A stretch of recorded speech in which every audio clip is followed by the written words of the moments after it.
The checkpoint lights turned everything into slow motion, blue and red pulses that painted guilt across innocent faces.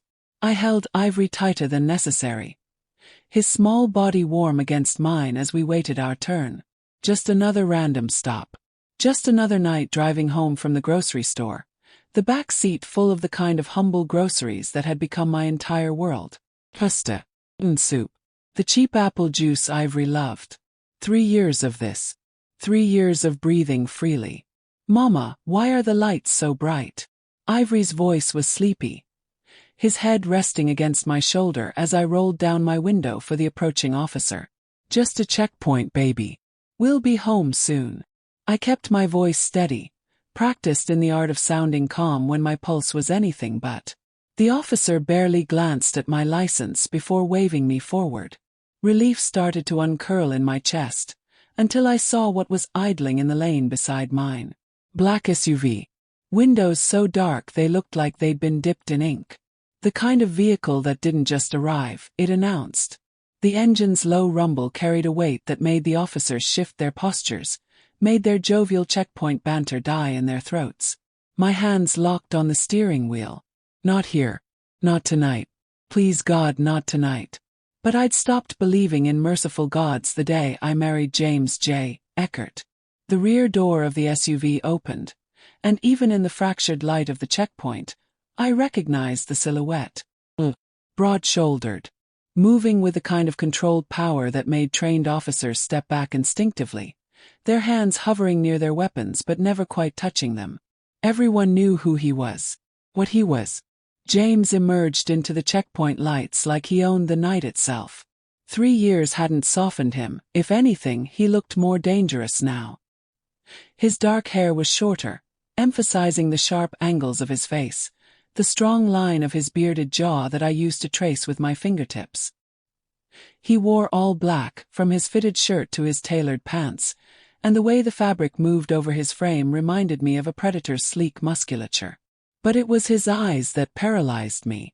Even from this distance, even after all this time, those eyes could strip every defense I'd built. I should have driven away. Should have pressed the accelerator and disappeared into the city's veins before he noticed me. But Ivory moved. Mama, look. His small hand pressed against the window, pointing. Children have instincts adults have forgotten. They sense connections we've tried to sever. Ivory, no. I reached for him, but he was already slipping from my arms with that impossible 3-year-old flexibility. His face bright with curiosity. James was speaking to an officer, his presence making the man's hand tremble slightly as he checked whatever documentation a Mafia boss carries. Then, as if pulled by the same invisible thread that had drawn Ivory's attention, James's gaze swept across the checkpoint and found me. Time fractured. The world narrowed to just the two of us, separated by 20 feet and 3 years of silence. I watched recognition flash across his face. Shock, then something darker, more consuming. His body went absolutely still in that way I remembered, the calm before violence. Before I could react, before I could close my window and drive away and pretend this night had never happened, Ivory's voice cut through everything. Daddy! The word detonated between us. Ivory's small finger was pointing directly at James, and his face held that pure, inexplicable certainty only children possess. As if some genetic memory had woken in his bones, recognizing what I'd tried so desperately to erase. The officer beside James froze. Every person at the checkpoint turned. And James's expression shattered. I saw him do the math in real time. Saw his eyes lock onto Ivory's face, taking in every detail with the same ruthless precision he applied to his enemies. The calculation was instant, brutal, irreversible. Ivory was 3 years old. We'd been divorced for 3 years.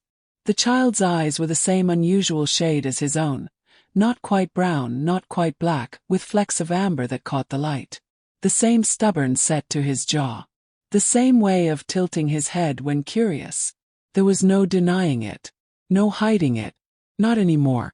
Ma'am, you're clear to go, an officer said beside my window, oblivious to the silent war being waged in glances.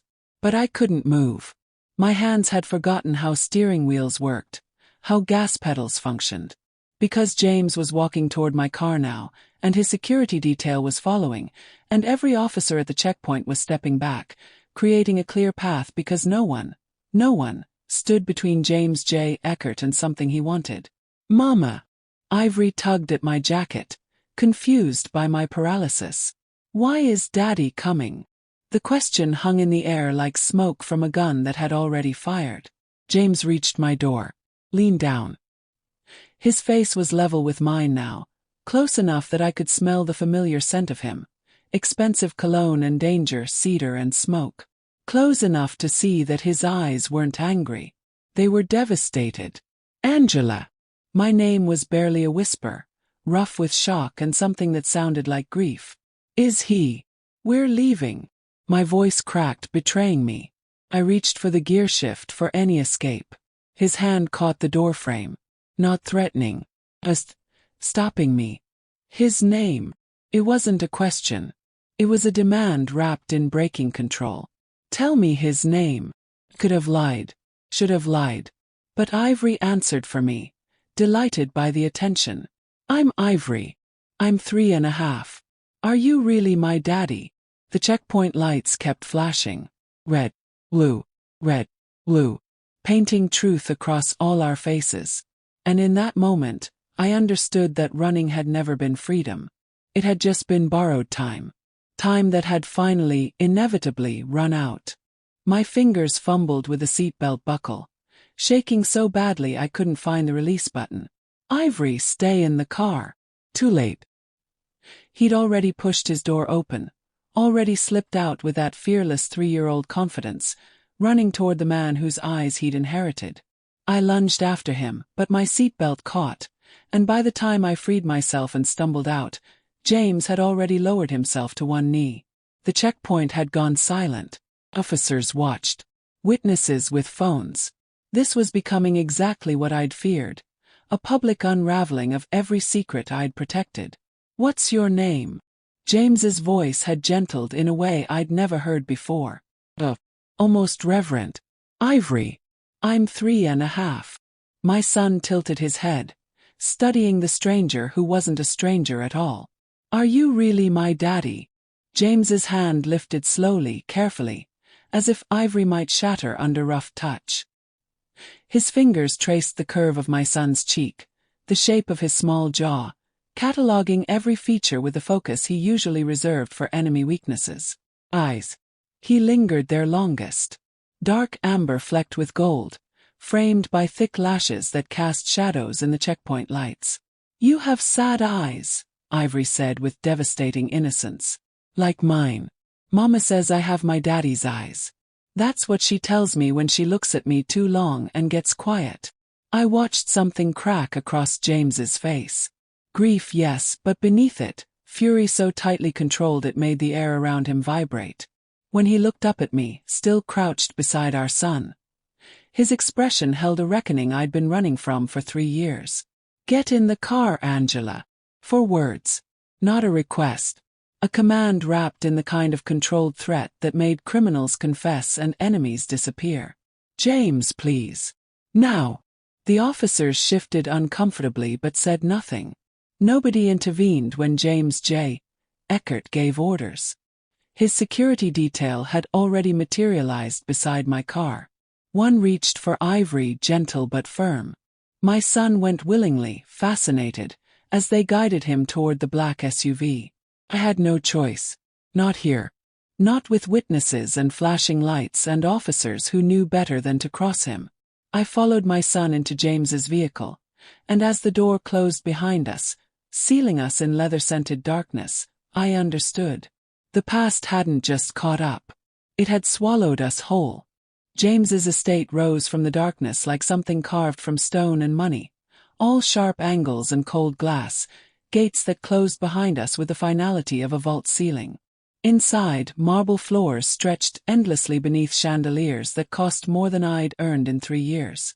Ivory had fallen asleep against my shoulder during the silent drive, exhausted by confusion and late hour. One of James's guards had carried him to a leather sofa in what appeared to be a study, laying him down with surprising care. Now it was just us. 3 years of silence filling the space between. James stood by the window, his back to me, phone in hand. When he turned, his face was a controlled mask, but his eyes held a storm. "Father, unknown." He read from the screen, voice flat. "That's what you put on his birth certificate. Medical records. Everything." He held up the phone, showing me documents I thought were buried. "You didn't just leave, Angela. You erased me. Completely. Like I never existed." My throat closed. I was terrified. "Of what?" Question came out sharp. "Of me. Of this." He gestured at the opulent prison around us. "Yes." The word broke free. "James, I lived with blood on your clothes. Watched you disappear for days. Saw what your world does to people." My voice cracked. "I found out I was pregnant and I saw only one future. My son growing up surrounded by violence, or worse, becoming part of it. What kind of mother brings a child into that?" Silence stretched between us, heavy with 3 years of choices. "You should have told me." His voice had dropped, devastation bleeding through the control. "You would have locked you down, made it impossible to leave." He finished for me, brutally honest. "Yes, I would have." No apology, no shame for what he was. But then his gaze shifted to Ivory, and something in his expression shattered. He moved to the sofa, lowered himself beside our sleeping son. His hand lifted, hesitated, then touched Ivory's auburn hair with a gentleness that belonged to a different man entirely. "I've missed 3 years." The words were barely audible. First words. First steps. Everything. "I was protecting him," I whispered. "From me." James looked up, his eyes holding mine. "From his own father." Neither of us could deny the truth.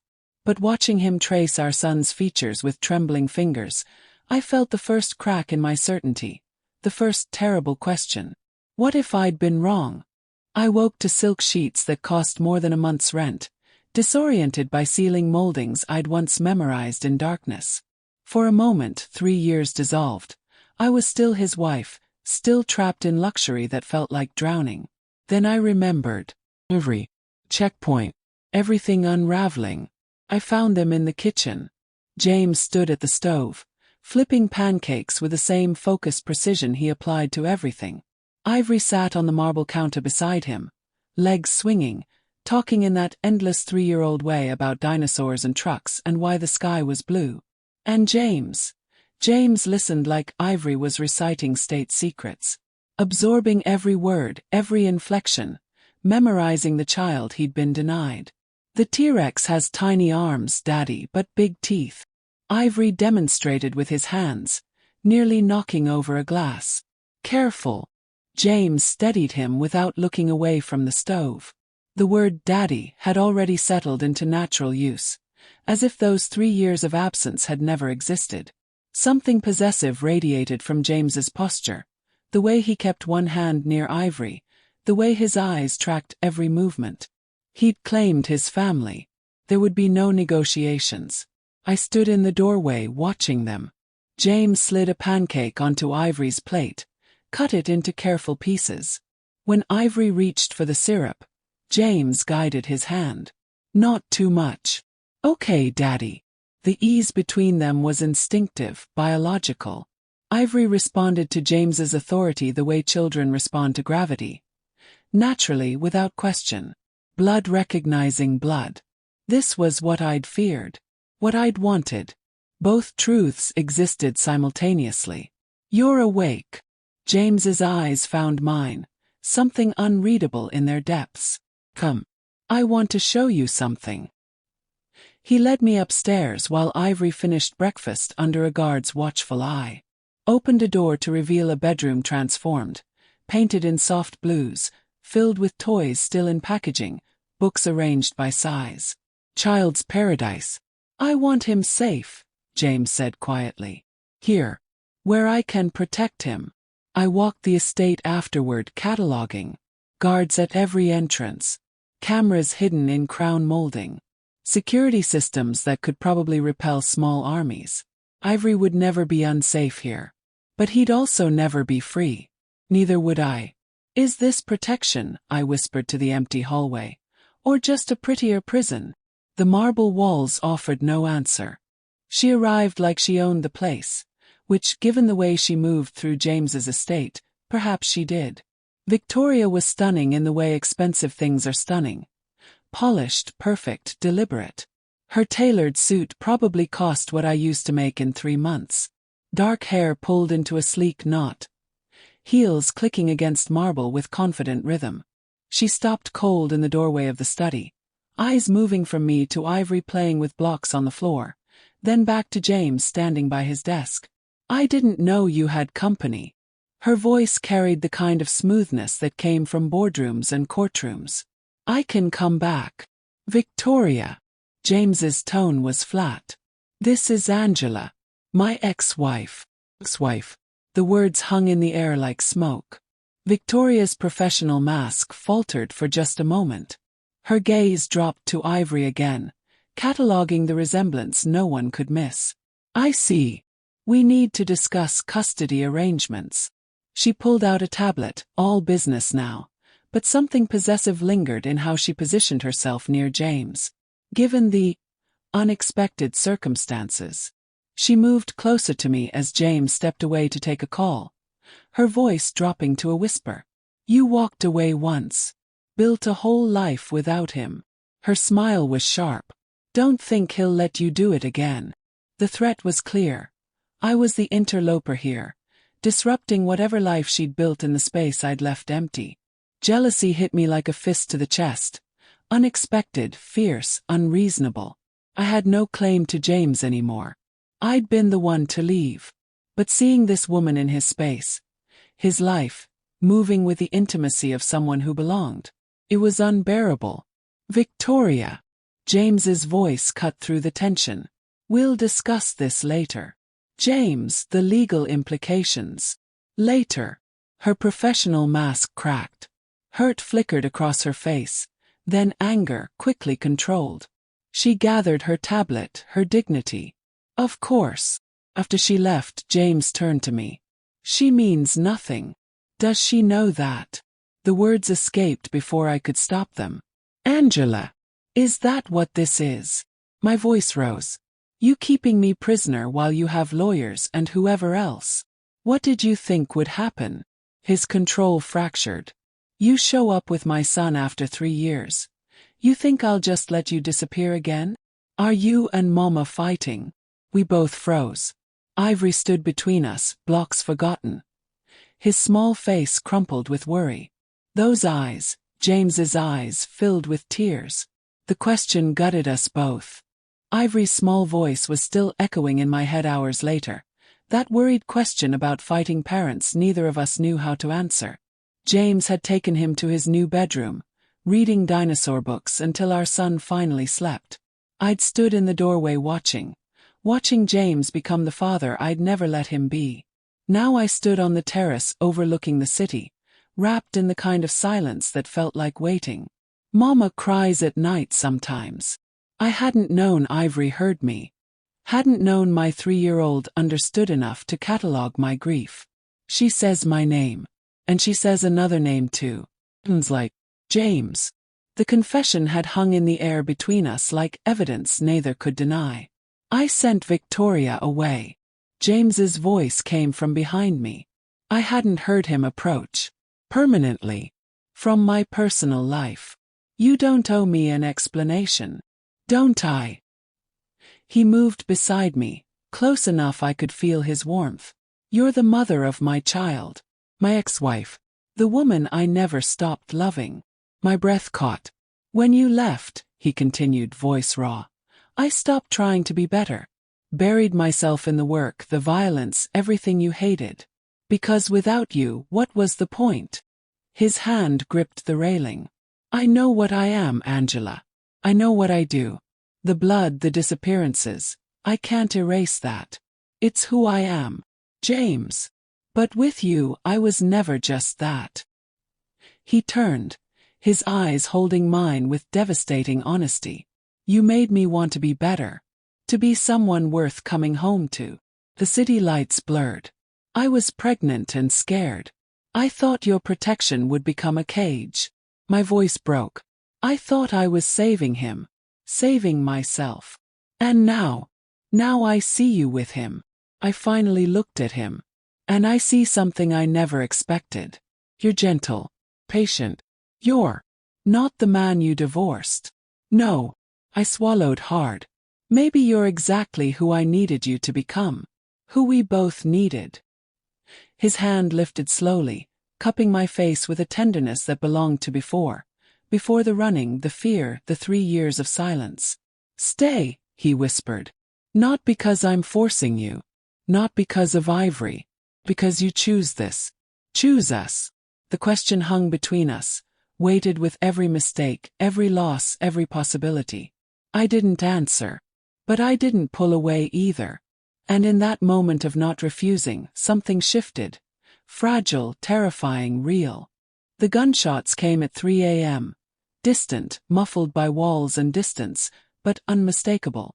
I was at Ivory's door before my mind fully processed the sound, finding James already there, positioned between our son and any threat. His gun was drawn, his body a human shield. Stay here, he commanded, voice cold and controlled. Lock the door. The threat was neutralized before Ivory even woke. An attempt on the estate's perimeter, stopped by James's security. Professional. Surgical. Over in minutes. But when I came downstairs at dawn and saw the blood on the marble floor, a guard injured defending us, every moment of the past 3 years crystallized into vindication. This is why I left. My voice shook. This is what I was protecting him from. James stood by the window, still in last night's clothes, exhausted and grim. I know. News spread. About Ivory. He turned, his face haggard. Rivals see vulnerability. They're probing defenses. We have to leave. No. Not angry. Certain. Angela, I can't make my world safe. But I can make us safe. He gestured for me to follow. He showed me everything. The safe rooms built into walls. Escape routes mapped through the estate. Personnel trained for extraction scenarios. Security systems that could track threats blocks away. Ivory is safer here than anywhere, James said quietly. He's my son. In this world that makes him untouchable. Hurting him means war with me. And no one wants that war. I wanted to argue. Wanted to pack our bags and run like I'd done before. Then Ivory appeared in the doorway, sleepy and small in dinosaur pajamas. Are we leaving Daddy again? His voice was so small, so afraid. My heart fractured. I like it here, Mama. I like having a daddy. I knelt before him, smoothing his auburn hair. Baby, please don't make us go. Later I watched James with Ivory in the security room. Our son sat on his father's lap while James explained the cameras, the locks, teaching safety without fear. If you ever feel scared, James said, you come find me or one of the guards. Keep you safe. That's our job. Like superheroes. Exactly like that. Patient. Protective. Honest. This was fatherhood in James's world. Preparing his son for reality, not sheltering him from it. I found James alone after Ivory went to play. We're not leaving. His shoulders dropped with relief. But if you want us to stay, really stay, things have to change. I stepped closer. I need to be your partner, not your prisoner. Ivory needs a father, not a warden. I need the truth. Always. And a voice in decisions about our son. James didn't hesitate. Done. Just like that. Angela. He caught my hand. What do I need to do to prove you're not my captive? You're my family. Then treat me like it. I will. His grip tightened. I swear it. 3 months changed everything and nothing. Ivory had stopped asking when we were leaving. He knew every guard by name, had claimed the estate's library as his fortress, ran through hallways with the confidence of a child who'd never known fear. I'd learned the rhythms of James's world. The late-night calls, the meetings conducted in languages I didn't speak, the moments when violence lived just beneath his controlled surface. But I'd also learned the other rhythms. Bedtime stories in deep voices, Saturday morning pancakes, the way James's entire body softened when Ivory climbed into his lap. We were building something. Slowly, carefully. Marry me again. The proposal came on a Tuesday night. Nothing grand or orchestrated. Just James and me on the terrace after Ivory had fallen asleep. City lights stretching below us. Why?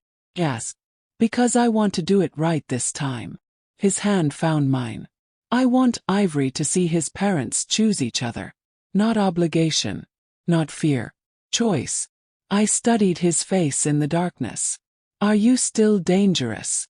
Always. No hesitation. No apology. Good.